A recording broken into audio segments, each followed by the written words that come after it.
waa madal sanadle ah oo qoomiyad walba oo dhigata jaamacadda caalamiga ah ee Kampala ay ku soo bandhigaan dhaqamadooda gaarka ah iyadoona Soomaalida ay qayb ka yihiin.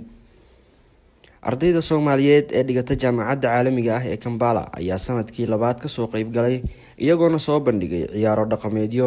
ay u riyaaqeen daawadayaashii ku sugnaa madasha.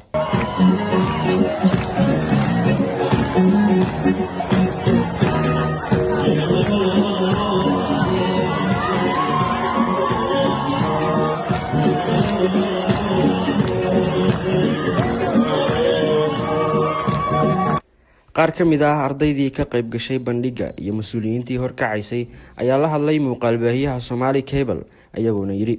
bismillaahir rahmaanir rahiim alxamdulillaahi rabbil caalamiin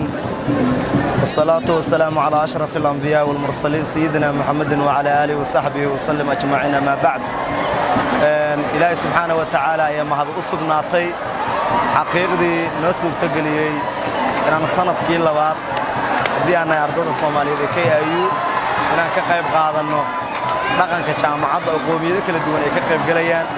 runtii aan ku matalno sharaftii ummadda Soomaaliyeed cawaala inuu meesha tago la geeyo calankii quruxda badnaa ummadda Soomaaliyeed nabadeediina aan ku matalno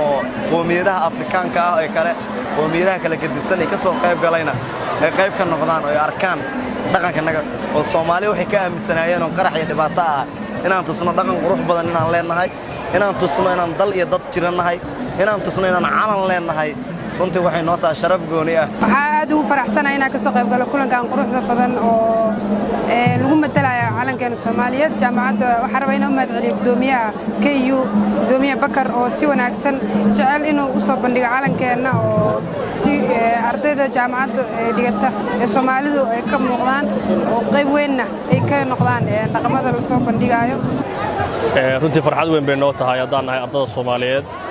waxa ka barata jaamacadda Kampala International University inaan si xiriir ah sanadkii labaad uga qayb galayno barnaamijka dhaqanka annagoo soo buuxinayna dhammaan shuruudaha ay ka qayb galayaan kooxuhu waxa sharaf weyn noo ah in calanka Soomaaliyeed ka dhex muuqdo in ka badan 23 kooxood oo aan ka mid nahay runtii waxaan u mahadcelinaynaa dhammaan ardayda Soomaaliyeed jaamacadda dhigata iyo walaalaha Soomaaliyeed kale ee nagala qayb galay iyadoo lagu guda jiro toddobaadyada dhaqanka ardayda wax ka barata dalka Uganda ay tani ku soo aadaysaa iyadoona noqotay jaamacaddii ugu horeysay ee qabata bandhiga dhaqanka ayna ka qayb galaan arday Soomaaliyeed. Shaafiic Usmaan Cali, muuqaal baahiyaha Somali Cable, Kampala.